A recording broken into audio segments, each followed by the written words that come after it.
இது வரைக்கும் அதிகமா காசிப் பேசப்பட்ட நம்ம தமிழ் பிரபலங்கள் யாரெல்லாம் தெரியுமா?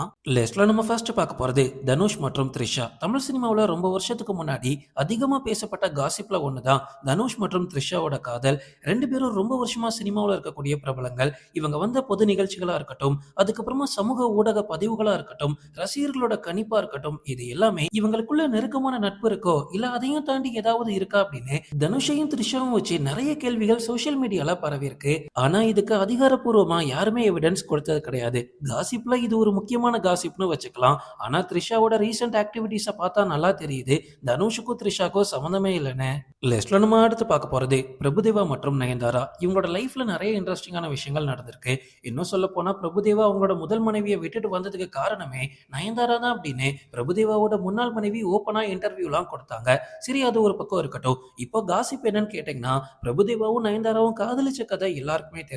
ஆனா 2 பேரும் மும்பைல வீடு வாங்கி ஒண்ணா வாழ்ந்த கதை எத்தனை பேருக்கு தெரியும்? இது அந்த டைம்ல ஓப்பனா பத்திரிகைகள்லயே எழுதியிருக்காங்க.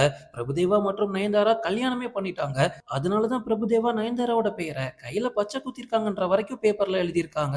லிஸ்ட்ல நம்ம அடுத்து பார்க்க போறது சிம்பு மற்றும் ஹன்சிகா. சிம்பு இது வரைக்கும் நிறைய சர்ச்சைகள்ல சிக்கியிருக்காரு. ஆனா மனுஷன் அதை பத்திலாம் கவலையே பட்டது கிடையாது. தொடர்ந்து முன்னேறி போய்கிட்டே இருப்பாரு. அதுல ஒண்ணுதான் சிம்பு மற்றும் ஹன்சிகாவோட காதல். இந்த காசிப் ஒரு குறுகிய காலத்திலேயே முடிஞ்சு போச்சு. இவங்க 2 பேரும் சேர்ந்து நடிச்ச காலத்துல இவங்களுக்குள்ள ஏதோ ஒண்ணு இருக்கும் அப்படின்னு ஓப்பனாவே எழுதிட்டு இருந்தாங்க. ஆனா ஒண்ணும் கிடையாது.